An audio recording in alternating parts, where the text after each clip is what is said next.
उसके अंदरूनी कारण क्या है?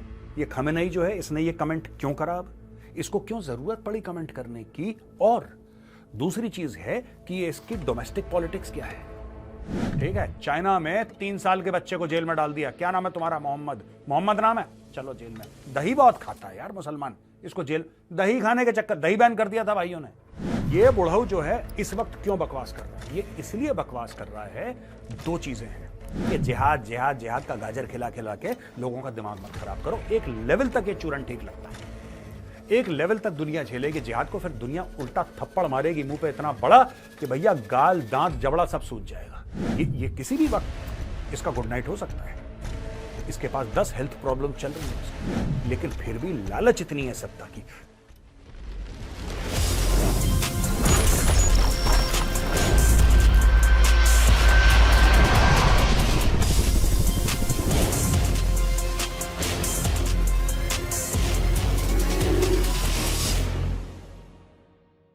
जय हिंद दोस्तों, मैं हूं मेजर गौरव आर्य और आप देख रहे हैं द चाणक्य डायलॉग्स। इस वीडियो को लाइक करिए, हमारे चैनल को सब्सक्राइब करिए, बेल आइकन दबाना बिल्कुल भी मत भूलिएगा। Syed Ali Hussain Khamenei, supreme leader of Iran, ने यह बोला है कि साहब मुसलमानों के ऊपर बड़ी तशद्दुद हो रही है, बड़ा टॉर्चर हो रहा है, उनके ऊपर बड़ा जुल्म हो रहा है। और उनके ऊपर जो जुल्म हो रहा है वो गाजा में जुल्म हो रहा है, वो म्यांमार में जुल्म हो रहा है, और भारत में भी जुल्म हो रहा है।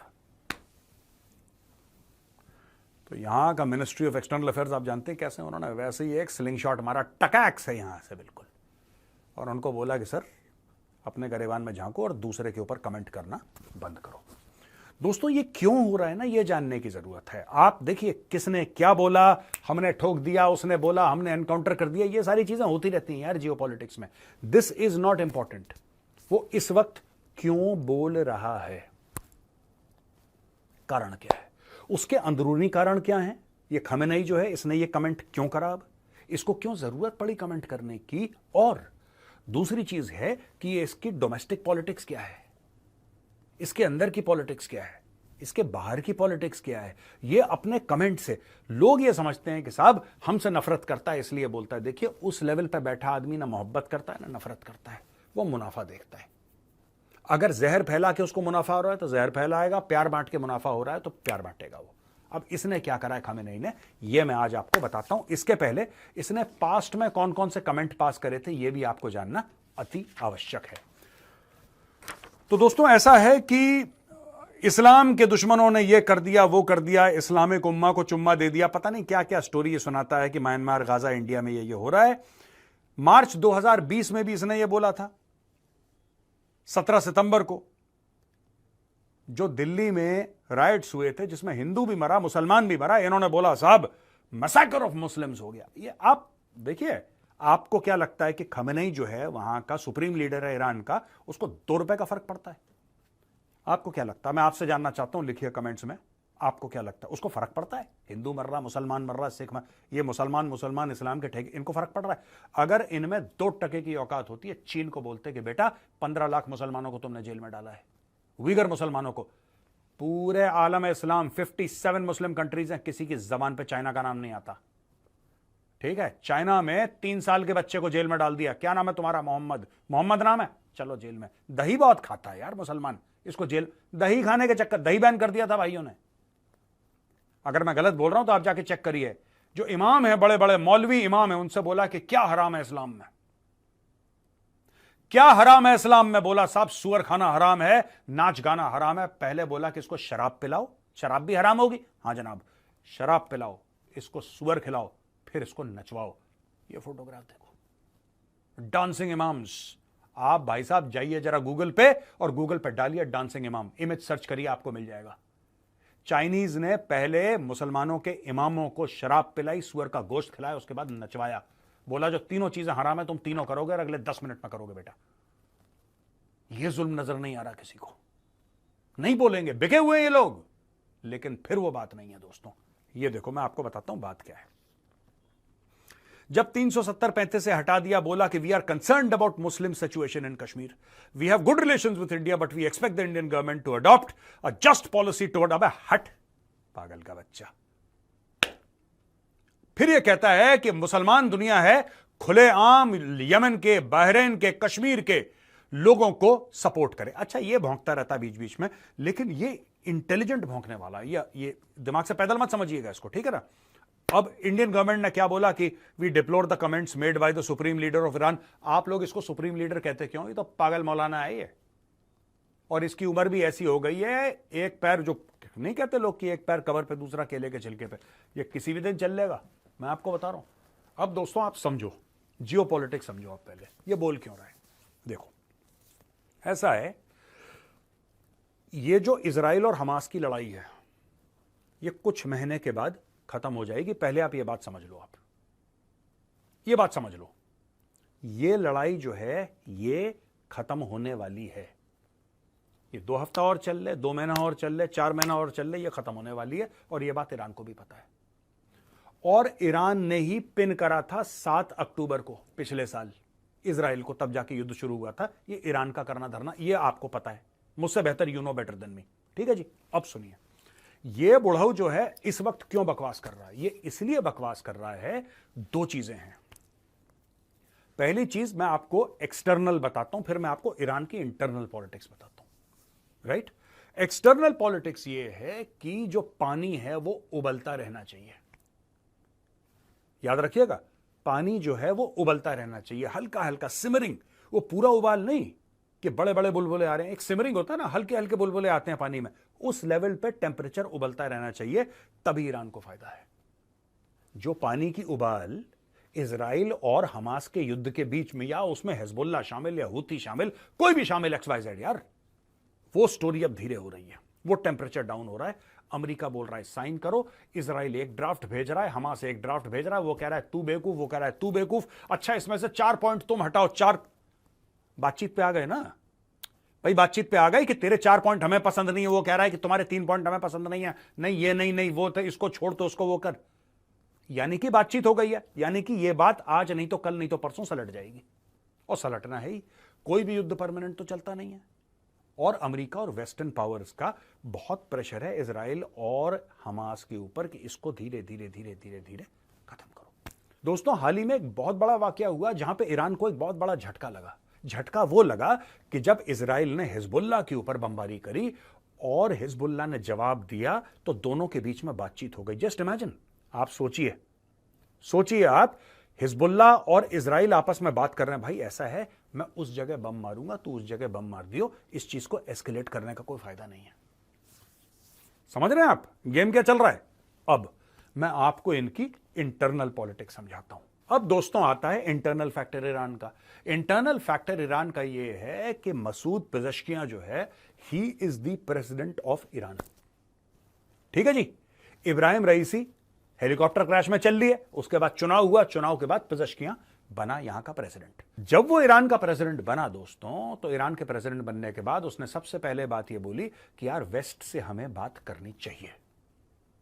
वो क्यों कह रहा है कि वेस्ट से बात? एक तो उसकी खुद की फितरत है कि बात करो, सबसे बात करके सलटाओ मामला। ये जिहाद जिहाद जिहाद का गाजर खिला खिला के लोगों का दिमाग मत खराब करो। एक लेवल तक ये चूरन ठीक लगता है, एक लेवल तक दुनिया झेलेगी जिहाद को, फिर दुनिया उल्टा थप्पड़ मारेगी मुंह पे इतना बड़ा कि भैया गाल दांत जबड़ा सब सूज जाएगा।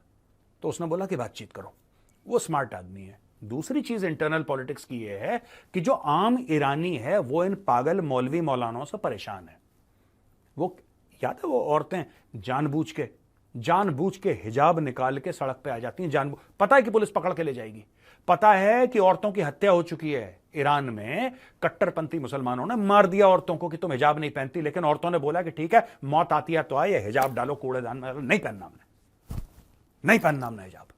यहां तक वहां पे बात हो गई है, औरतें सड़कों पे आ गई, हिजाब विजाब फेंक दिया, हिजाब पकड़ के एक ढेर बनाया, आग लगा दी पुलिस के सामने, बोला कि जाओ गोली मारनी है मार दो, हमें 2 रुपए का फर्क नहीं पड़ता।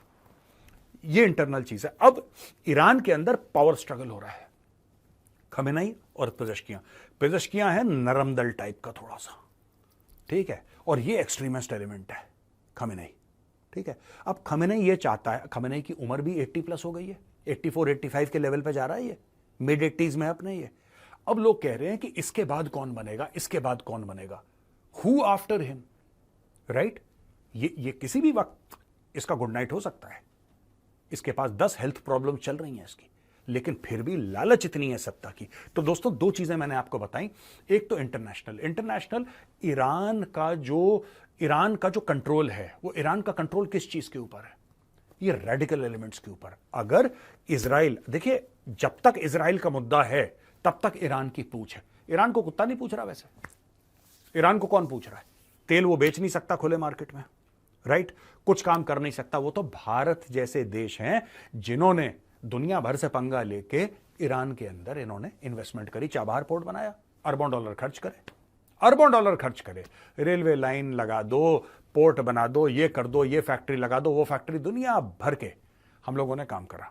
हमने बोला म्यूचुअली बेनिफिशियल है, आपको भी फायदा हमें भी फायदा, चलो करते हैं, डन। ये बीच बीच में इस्लाम का चूरन बेच के लोगों को गुमराह करता है, लेकिन अब वो चूरन को खा नहीं रहा। ईरान के लोग कम से कम नहीं खा रहे। इसको लग रही है अपनी सत्ता डेंजर में। इसकी सत्ता कैसे डेंजर में है दोस्तों? अगर बाहर के युद्ध हो जाते हैं बंद, खास तौर से इजराइल हमास का युद्ध बंद हो जाता है, फिर इनको भाई को कोई पूछ नहीं रहा, फिर चाइना क्या इससे लेगा यार? और ये चाइना को क्या देगा? चाइना इससे क्या लेगा और चाइना को ये क्या देगा? चाइना को तो तेल मिल रहा है, बगल में चाइना के बिल्कुल नेक्स्ट टू चाइना बॉर्डर मिलता हुआ रशिया बैठा हुआ है। जब रशिया बैठा हुआ है चीन के बगल में, फिर चाइना को किस चीज की फिक्र है? आप सोचिएगा ना, भंडार तेल के। जब ईरान जा सकता है चाइना, तो सऊदी अरब भी जा सकता है चाइना, इराक भी जा सकता है। इराक और ईरान का तो बॉर्डर मिलता है, इधर भी जा सकता है उधर भी जा सकता है। तो चाइना को इतना कोई ज्यादा फर्क नहीं पड़ता। देखिए चाइना इस्तेमाल करता है ऐसे गुर्गे। तो ये दोस्तों जियोपॉलिटिकल सिचुएशन है। बीच में जब ये बात करते हैं कि साहब हम पाकिस्तान को भी सपोर्ट करेंगे और हम इसको भी सपोर्ट करेंगे, पाकिस्तान ने परसों स्टैंडर्ड चार्टर्ड बैंक, नहीं स्टैंडर्ड चार्टर्ड इंडिया में भी उसकी ब्रांचेस हैं, वो बेसिकली यूके बेस्ड है, स्टैंडर्ड चार्टर्ड बैंक से $600 मिलियन के लोन की फरमाइश कर दी उसने। और स्टैंडर्ड चार्टर्ड ने बोल दिया ठीक है हम तुम्हें दे देंगे। कितने पे? 11% पे। ये पर्सनल लोन टाइप का लिया पाकिस्तान ने, जो पर्सनल लोन होता है ना, 11% पे। कौन सा देश लेता है 11% पे लोन? पाकिस्तान लेता है। लिया पाकिस्तान ने लोन 11% का, 300 मिलियन, 2 ट्रांच हैं उसके, यानी कि टोटल 600 मिलियन। क्यों? क्योंकि आईएमएफ ने यह बोला है कि जो तुम 7 अरब का लोन चाहते हो, पहले तुम मल्टीलैटरल लेंडर से या ऑर्गेनाइजेशन से या देशों से या बैंकों से पहले तुम 2 अरब भीख मांग के लाओ।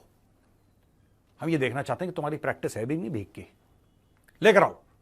अब पाकिस्तानियों को इस मामले में कुछ नहीं है।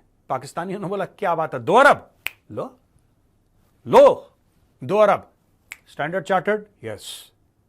जरा 600 मिलियन चाहिए। कौन बोल रहे हैं आप? पाकिस्तान। 11% लगेगा बॉस, बाकियों को हम 4-5% पे देते हैं, तुम्हें 11% पे देंगे, तुम्हारे को भरोसा नहीं, वापस करो ना करो, एक्सपोजर ज्यादा है। पाकिस्तान ने बोला ठीक है, पाकिस्तान को 600 में पाकिस्तान इकट्ठा कर लेगा 2 मिलियन। लेकिन ऐसे लूले लंगड़े घोड़ों पे ईरान बाजियां लगाता है। ईरान ऐसी बाजियां क्यों लगाता है दोस्तों? ईरान इसलिए बाजियां लगाता है क्योंकि ईरान को बनना है मुस्लिम उम्मा का लीडर। मुस्लिम उम्मा का लीडर। एक तो ये शिया सुन्नी की लड़ाई है ही है 1400 साल से, आज की लड़ाई नहीं है ये। प्रॉफिट मोहम्मद के उनकी डेथ के बाद की लड़ाई है। उनके समय तो ये लड़ाई नहीं हुई थी, लेकिन उनकी डेथ के बाद सक्सेशन कि कौन बनेगा मुसलमानों का हेड, राइट, खलीफा कौन बनेगा, उस चक्कर में ये शिया सुन्नी का फसाद, विवाद, और ये जो भी आप वॉर कह लें, जो भी कह लें, 1400 सालों से चलता चला आ रहा है। ठीक है। उसके अलावा दोस्तों सऊदी अरब को कैसे हम निपटाएंगे? सऊदी अरब को इस प्रकार से निपटाएंगे। सऊदी अरब जिससे दोस्ती करना चाहेगा, क्या है देखो, ये कैरम बोर्ड है भैया। कैरम बोर्ड गोटी वहां पे आपने साइड में मारा, कट से गई गोटी, साइड में गई अंदर। जो बढ़िया कैरम बोर्ड खेलता है, समझ गए? तो कैरम बोर्ड क्या है? आप इजराइल को मारो, चोट अमेरिका को लगेगी। That is the total theory of Iran. और ये लोग अमेरिका को कहते हैं द ग्रेट सेटन। समझ गए आप स्टोरी? यानी कि कहीं और मारो, कहीं पे निगाहें, कहीं पे निशाना, ये काम भी पूरा हो जाए, वो काम भी पूरा हो जाए। लेकिन अगर वो लड़ाई खत्म हो जाएगी तो बुड्ढे को कौन पूछेगा? तो बुड्ढा उछल रहा, बुड्ढा कह रहा है किसी तरीके से कुछ और करो। तो चलो म्यांमार की बात कर देते हैं, चलो कश्मीर की बात कर देते हैं, चलो गजा की बात कर देते हैं, कर लो, ठीक है। और जो यहां पे इंडियंस गुस्सा हो रहे हैं, आपका गुस्सा बिल्कुल जायज है। एक तो इनके फटीचर मुल्क में हम जाके इन्वेस्ट करें, ऊपर से हमें आंखें दिखा। I understand all of that and I respect your emotions. लेकिन कहने की बात यह है दोस्तों, कभी मत भूलना कर क्यों रहा है। एक इसको खतरा है पेजेश्कियां से, अपने खुद के प्रेसिडेंट से इसको इंटरनल खतरा है, क्योंकि पेजेश्कियां ये कहता है कि जो हिजाब नहीं पहन रही औरतें ना, उनसे बात तो करो यार, बात क्या है। वो ये नहीं कह रहा कि हिजाब ना पहने कल से, वो कह रहा है बात तो कर लो, सुन तो लो उनकी बात यार, एक बार सुन लो पहले उनकी बात। अमेरिका से बात करो, वेस्ट से बात करो। इसकी ये तो पेजेश्कियां कह रहा है, लेकिन जो खमेनाई है, खमेनाई की पूरी पॉलिटिक्स ही हेट पे बेस्ड है। इसको मार दो, काफिरों को टांग दो, इसको पत्थर से जान से मार दो, इसके हाथ काट दो, यही तो इसकी पॉलिटिक्स रही है बुड्ढे की। अब बुड्ढे का हो रहा है बल्ब फ्यूज, धीरे धीरे उसकी जो दिए की जो लौ होती है ना, वो टिमटिमा रही है, फड़फड़ा रही है, किसी भी वक्त बुझ सकती है। लेकिन बुड्ढा चाह रहा है कि कुछ ना कुछ ये कर दिखाए जाते जाते, इसीलिए प्रोग्राम हो रहा है एक्सटर्नल अलग, इंटरनल अलग। तो दोस्तों यहां पे आज का वीडियो होता है खत्म, और हम लेते हैं अब कुछ सवाल और जवाब। पहला सवाल है रोहित वशिष्ठ जी का। ये कहते हैं कि क्या आपको लगता है कि जो ट्रंप को मारना चाहते हैं वो भारत और प्राइम मिनिस्टर मोदी को भी टारगेट कर सकते हैं, क्योंकि वो इस एरिया में पीस यानी कि शांति लाना चाहते हैं? क्या हम ये मान सकते हैं कि ये पावर्स जो हैं वो पॉलिटिकल इंस्टेबिलिटी इन इंडिया, जैसे CA protest, farmer protest etcetera करवा रहे, बिल्कुल करवा रहे हैं, मान के सकते हैं, सच है ये सच है। जिस दिन डोनाल्ड ट्रंप की फ्लाइट नई दिल्ली से वॉशिंगटन के लिए उड़ती है, उसके 24 घंटे के अंदर शाहीन बाग खत्म हो जाता है। क्यों, किसी को नहीं पता, खत्म हो जाता है, खत्म हो जाता है। बाद में चूरन फैलाया जाता है कि कोविड हो गया, कोविड हो गया, कोविड हो गया। भाई शाहीन बाग के प्रोटेस्ट फरवरी में खत्म हो गए थे, कोविड का तो पूरा मामला ही मार्च में आया। ये 3rd या 4th वीक की ऐसी कुछ बात है फरवरी की, जहां तक मुझे याद है, if I am not mistaken, though I could be wrong, if I am not mistaken. 20-25 दिन का फर्क था दोनों में, कोई कोविड शोविड नहीं था। कोविड एक दिन में आया, कोविड एक दिन में आ गया। कोविड की तो लहर चली, बात चली, मीडिया में बहुत हल्ला हुआ कई हफ्ते। Shankar Ratneshwaran, congratulation on 3 million subscribers, you will be 5 million soon. Thank you Shankar ji, बहुत बहुत धन्यवाद आपका। भारत बांग्लादेश की मदद कर रहा है सब्सिडीज प्याज पे, should we have a hard stand that Bangladesh should fix their allegations before we help them? देखिए मैं एक बात बता रहा हूं ना, दो चीजें हैं। हम लोग कई चीजें, ऐसा होता है शंकर साहब कि हम लोग कई चीजें जो हैं वो पर्सनल और नेशनल में हम लोग फर्क नहीं कर पाते, because we are very deeply attach to our country. कोई हमारे देश के लिए कुछ बोलता है, मैं बहुत बुरा लगता है, और होना भी चाहिए ऐसा, I agree with you there. लेकिन जो जियो पॉलिटिक्स होती है, जियो पॉलिटिक्स में थोड़ा सा सांस अंदर खींच के काम करा जाता है। मैं इसी प्लेटफॉर्म से कई बार कह चुका हूं, लोग कहते हैं बांग्लादेश का क्या करना है, क्या कुछ नहीं करना है, चुप बैठे रहो 6 महीने, चुप बैठे रहो, ये कुछ नहीं। देखिए बात यह है ना कि भूखे पेट आदमी कितना उछलेगा। आपने बांग्लादेश की बात करी, छोटी सी चीज है, भारत बांग्लादेश को बिजली दे रहा है, भारत बांग्लादेश को बिजली दे रहा है, बांग्लादेश भारत को उसके पैसे नहीं दे रहा। बांग्लादेश भारत को मछली दे रहा है, भारत बांग्लादेश को उस मछली के एवज में पैसे दे रहा है, राइट?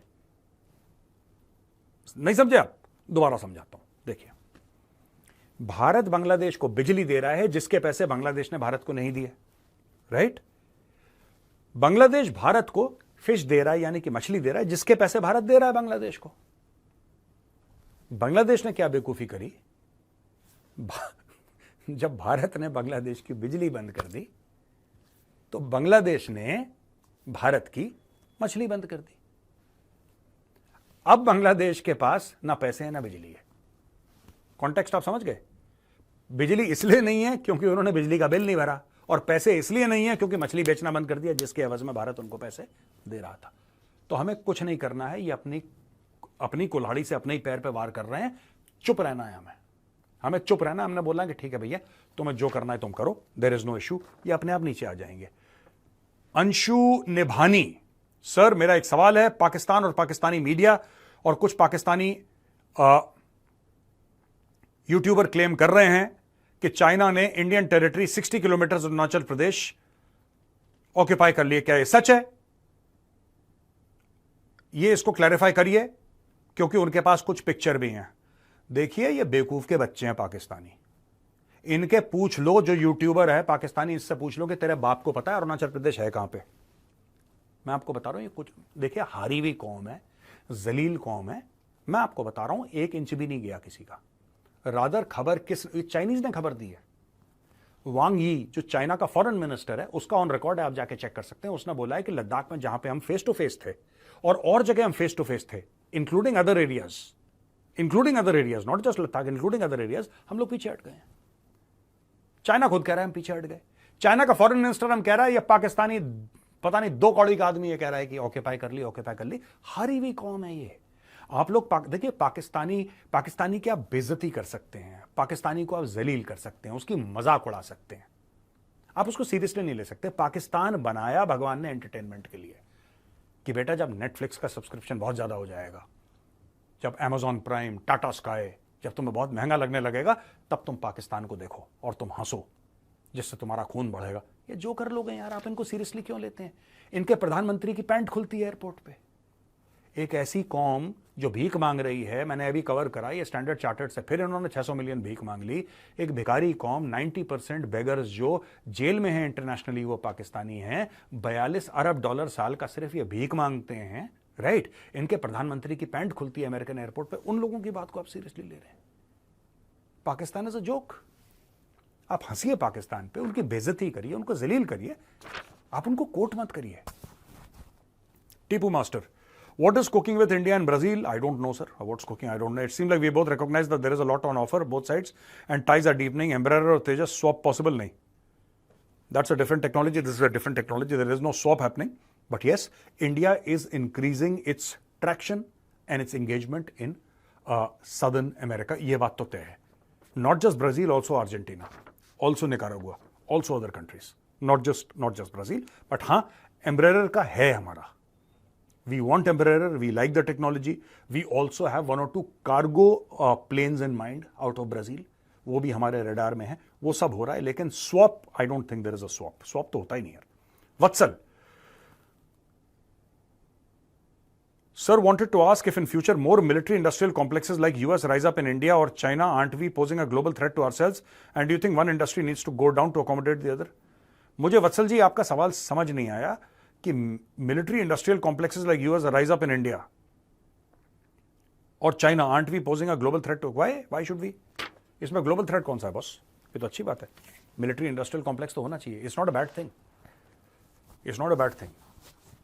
मिलिट्री इंडस्ट्रियल कॉम्प्लेक्स मेरा तो, मैं चाहता हूं कि भारत में हो, massive military industrial complex Bharat में होना चाहिए। आपको लगता है अमेरिका में है, आपको लगता है ये लोग कंट्रोल करते हैं, करना दो ना, क्या दिक्कत है? अमेरिका के अंदर अटैक क्यों नहीं होते 9/11 के बाद? ये इवन उसके पहले पर्ल हार्बर हुआ था। अमेरिका के अंदर अगर आप 9/11 हटा दो और वर्ल्ड वॉर 2 के दौरान आप पर्ल हार्बर हटा दो, अमेरिका के मेन लैंड में कभी अटैक ही नहीं हुआ। क्यों? क्योंकि अमेरिका दुनिया भर में गंद डालता रहता है। It keeps on attacking the rest of the world. उसके वहां कुछ होता ही नहीं अमेरिका क्या, अंदर पीस है, बाहर आग लगी हुई है। Military industrial complex is a good thing, it's not a bad thing. ये सिर्फ लोग जो कॉन्स्पिरेसी थ्योरिस्ट हैं, जो सोशलिस्ट माइंडसेट के हैं, वो कहते हैं मिलिट्री इंडस्ट्रियल, रशिया का नहीं है मिलिट्री इंडस्ट्रियल कॉम्प्लेक्स, चाइना का नहीं है, यूक्रेन का भी है बॉस, छोटा है लेकिन यूक्रेन के पास भी है, भारत के पास भी होना चाहिए। तो दोस्तों, वीडियो देखने के लिए बहुत बहुत धन्यवाद। आपसे अनुमति चाहूंगा। जय हिंद, वंदे मातरम, भारत माता की जय।